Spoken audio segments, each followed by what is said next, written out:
Hello everyone, my name is Mamta Sahu. आज मैं आपको अलाउद्दीन की बाज़ार नियंत्रण व्यवस्था के बारे में बताऊंगी। तो सबसे पहले आपको ये पता होना चाहिए कि अलाउद्दीन था कौन। ठीक है, तो अलाउद्दीन जो था वो दिल्ली सल्तनत का एक सुल्तान था। दिल्ली सल्तनत के अंतर्गत 5 जो है राजवंश आते हैं, 5 जो है डायनेस्टी आती है इसके अंतर्गत। कौन कौन है देखो, फर्स्ट है आपकी गुलाम वंश, खिलजी वंश, तुगलक वंश और सैयद वंश और लोधी वंश। ठीक है, तो अलाउद्दीन खिलजी जो था वो किसका सुल्तान था, कौन से वंश का सुल्तान था, तो वो खिलजी राजवंश का सुल्तान था। ठीक है, और अलाउद्दीन जो था उसका साम्राज्य जो अफगानिस्तान से लेकर मतलब उत्तर भारत में अफगानिस्तान से लेकर दक्षिण में देवगिरी तक फैला हुआ था। तो इतना बड़ा साम्राज्य अगले 300 साल में कोई भी स्थापित नहीं कर पाया। ठीक है, कोई भी राजा इतना मतलब सुल्तान कोई भी इतना बड़ा साम्राज्य जो था वो स्थापित नहीं कर पाया। दिल्ली सल्तनत मतलब ये शासक था, हमने ये पढ़ लिया।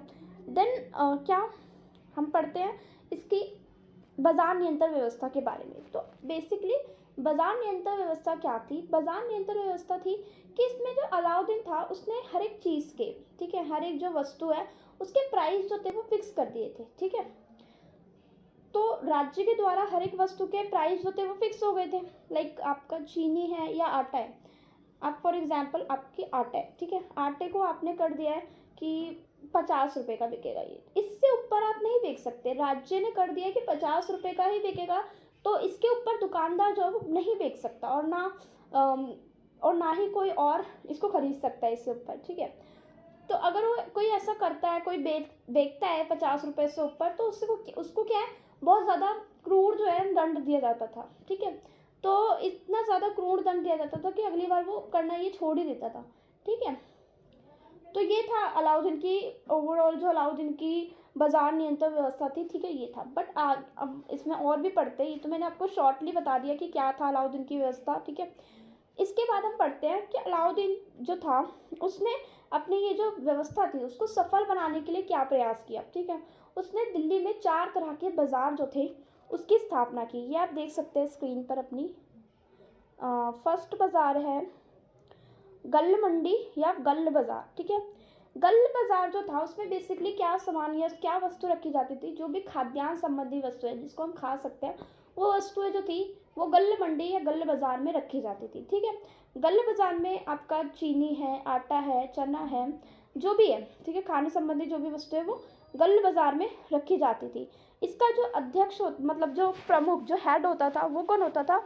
अलाउद्दीन का एक बहुत ज़्यादा विश्वास पात्र था जो कि है मलिक काफूर, वो इसका हेड होता था।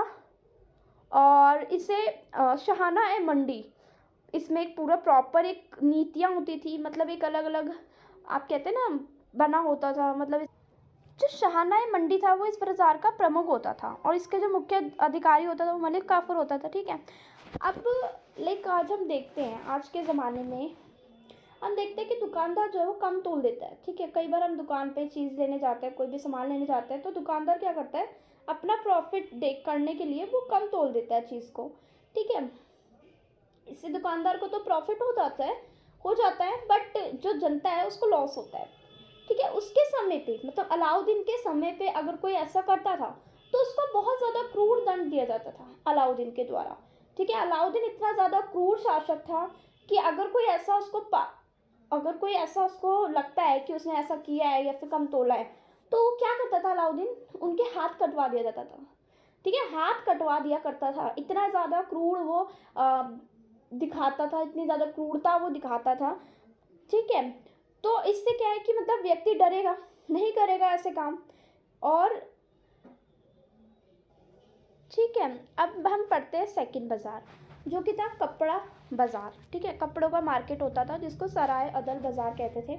इसमें ना एक मतलब कपड़े रखे जाते थे। ठीक है, और एक सुल्तान के लिए कपड़े के प्राइस फिक्स करना इतना ज़्यादा इम्पॉर्टेंट नहीं है। ठीक है, क्योंकि एक कपड़ा है, कपड़ा चाहे कितने भी मिले, इस डजंट मैटर, वो उस पर इतना इफेक्ट नहीं करेगा एडमिनिस्ट्रेशन पे।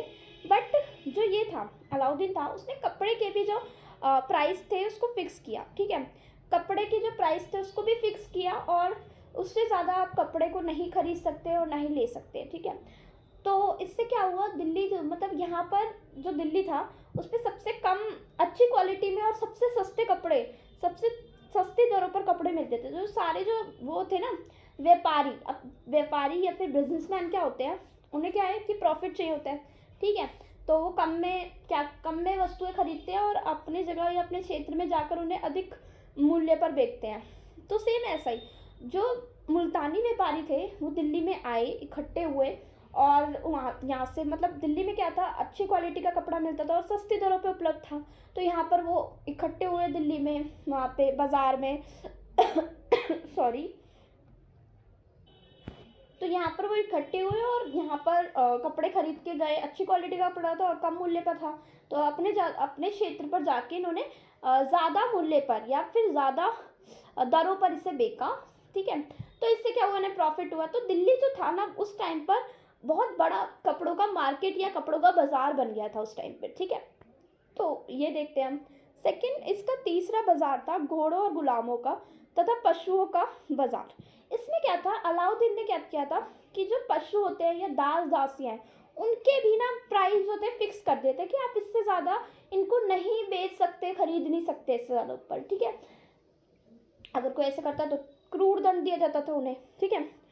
तो आप देख सकते हैं कि उस टाइम पे दास दासियों का भी प्राइस जो था वो फिक्स था, ठीक है। एक हम फोर्थ बाज़ार और देखते हैं जो कि है सामान्य बाज़ार। सामान्य बाज़ार में आपकी जो सामान्य चीज़ें होती है ना, लाइक आपका टोपी हो गई, सब्जी हो गई, मिठाई हो गई, चप्पल हो गई, कंघी हो गई, इन इन सब वस्तुओं के भी जो अलाउद्दीन था उसे प्राइस फिक्स कर दिए थे कि आप मिठाई को भी इससे ऊपर नहीं बेच सकते जितना राज्य ने तय किया है, ना ही आप सब्जी को इतना ऊपर मतलब इसके जितना राज्य ने तय किया है उससे ऊपर नहीं बेच सकते, आपको इतना ही बेचना पड़ेगा। तो अब हम देखते हैं खिलजी, जो अलाउद्दीन खिलजी था उसकी ये जो बाजार नियंत्रण व्यवस्था थी उसको लागू करने के पीछे उसका कोई ऑब्जेक्टिव होगा या फिर उसका कोई उद्देश्य होगा, कुछ रीज़न तो रहा होगा ना, तभी तो उसने अलाउद्दीन ने इतनी ज़्यादा व्यवस्था जो है, इतनी बड़ी व्यवस्था या फिर इतनी जटिल व्यवस्था को उसने लागू किया, ठीक है। तो उसका जो मेन जो रीज़न था वो ये था कि उस टाइम पे मंगोल आक्रमण बहुत ज़्यादा हो रहे थे और उस टाइम पे उसको एक बड़ी सेना चाहिए थी, ठीक है, एक विशाल सेना चाहिए थी ताकि वो मंगोल जो सैनिक है उनसे लड़ सके, ठीक है। तो अगर वो सामान्य वेतन पे जो सैनिक है वो रखता तो उसका जो खजाना था ना वो 3-4 महीने में ही ख़त्म हो जाता। तो इसलिए उसने ना बाजार नियंत्रण व्यवस्था को लागू किया ताकि जो उसका खजाना है वो भी बना रहे और जो सैनिक है उनकी भी नीड्स पूरी होती रहे, क्योंकि बाजार नियंत्रण में यही तो था, फिक्स कर दिया था। तो जितना भी वो वेतन दे रहे हैं सैनिकों को तो उसमें भी वो संतुष्ट हो जा रही है, ठीक है, उनका उतने में भी हो जा रहा है, मतलब आजीविका उनकी चल रही है उसमें भी। तो यही था उसके ऑब्जेक्टिव और मतलब उसके जो रीज़न था वो यही था। एक और रीज़न देखते हैं, जब अलाउद्दीन जो था जब गद्दी पर बैठा दिल्ली सल्तनत की, तो उसने मतलब वो एक दूरदर्शी शासक था, दूर की सोच रखने वाला शासक था और उसने मतलब ये सोचा था जब वो बैठा कि मतलब मेरे को पूरा संपूर्ण भारत जीतना है और इसके लिए मुझे बहुत बड़ी सेना और विस्तृत सेना की ज़रूरत है, ठीक है। तो इसलिए उसने ना और उस मतलब इसलिए उसको बड़ी सेना चाहिए थी क्योंकि उसको पूरा संपूर्ण भारत पर विजय पानी है, संपूर्ण भारत को उसने जीतना है। तो उसको एक बहुत विशाल सेना की आवश्यकता थी, बट उसके पास इतना पैसा नहीं था कि वो उनको सामान्य वेतन दे सके, मतलब जितना वेतन है उसको दे सके। अब लाइक अगर हम कहीं पे जॉब करते हैं, ठीक है, या फिर कहीं पे जॉब भी करते हैं तो हमें पैसे तो चाहिए, हमें मतलब अपनी सैलरी तो चाहिए, ठीक है, कोई भी बिना सैलरी के तो काम नहीं करेगा। तो ऐसा ही है, तो अलाउद्दीन को भी सैनिक चाहिए थे, सैनिकों को भाई अपना सैलरी वेतन तो चाहिए। अब बट अलाउद्दीन के पास इतना पैसा नहीं है कि वो दे सके उनको, ठीक है। तो अलाउद्दीन ने क्या किया, बाजार नियंत्रण की व्यवस्था को लागू किया और बाजार नियंत्रण की व्यवस्था से क्या किया उसने, जो भी जितना भी वेतन दिया उससे जो सैनिक थे उनकी जीविका तो चल ही पाई, क्योंकि जो बाजार मतलब जो वो था, जो लोग थे या फिर सैनिक थे वो मतलब आसानी से जो वस्तुएं हैं उनको ले पाए, मतलब उनको उनकी नीड्स जो थी वो फुलफिल हो पाई, क्योंकि बाज़ार में जो वस्तुएं थी उनके दाम जो थे वो फिक्स थे। और इसमें हम एक और पॉइंट देखते हैं, जियाउद्दीन बर्नी जो कि एक इतिहासकार है, वो कहते हैं कि उस टाइम पे मतलब अलाउद्दीन के टाइम पे अकाल पड़ने पर भी, मतलब भूखमरी या फिर अकाल पड़ने पर भी 1 रुपए की भी, ठीक है, आप समझ सकते हैं 1 रुपए की भी मूल्य जो है ना वस्तु में 1 रुपये का भी बढ़ता नहीं था, ना कम होता था ना बढ़ता था, बट फिक्स रहता था। तो आप देख सकते हैं कितने चौंकाने वाली ये मतलब न्यूज़ है कि मतलब बिल्कुल भी मतलब फिक्स है प्राइस, चाहे अकाल हो चाहे फसल खराब हो, बट जो प्राइस है वो फिक्स रहते हैं, बिल्कुल भी उसमें 1 रुपये की भी वृद्धि नहीं होती। ठीक है, चाहे अकाल पड़े चाहे कुछ भी हो। बट आज के समय में हम आज के समय से रिलेट करते हैं तो देखते हैं हम कि आज के टाइम पे क्या होता है कि अगर अकाल पड़ जाए किसी टाइम या फिर किसी टाइम फसल खराब हो जाए तो क्या होता है, जो वस्तु के जो प्राइस है या मूल्य है उनके, वो क्या आसमान छूने लगते हैं। ठीक है, हम देखते हैं प्याज की अगर फसल खराब हो जाए इस साल तो क्या होता है कि प्याज जो है वो 100 रुपए की मिलती है हमें। ठीक है, 1 किलो।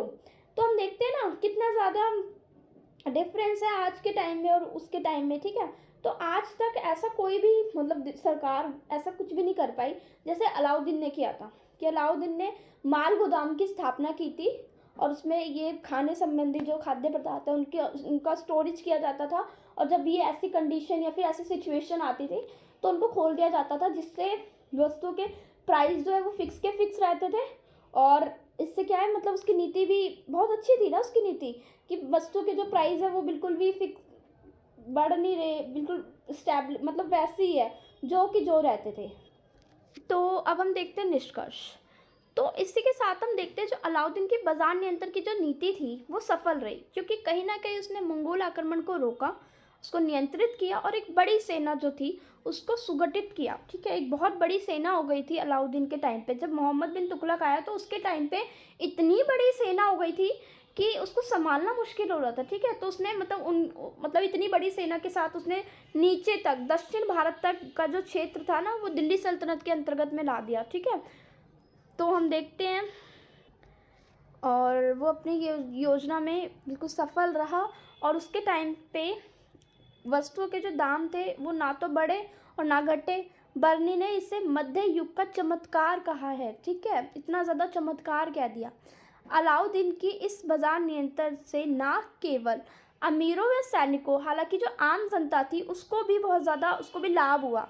ठीक है, अमीरों को तो मतलब अमीर को तो लाभ हुआ, गरीबों को भी हुआ। अब अमीर जो है उसके जेब में तो पैसा है तो वो तो वैसे भी खरीद लेगा, अगर ऊंची दाम पर भी होंगी वस्तुएं तो वो तो खरीद लेगा। बट गरीब व्यक्ति नहीं खरीद सकता ना। अगर प्याज के दाम 100 रुपये चले जाएंगे तो गरीब व्यक्ति जो है खाने में प्याज डालना ही बंद कर देगा। ठीक है, क्योंकि वो इतना अफोर्ड नहीं कर सकता। ठीक है, तो इससे क्या हुआ, अब अलाउद्दीन के बाजार नियंत्रण से क्या हुआ कि जो वस्तुएं थी उसके प्राइस फिक्स हो गए, तो जो गरीब व्यक्ति था उसको बहुत ज़्यादा लाभ हुआ इससे।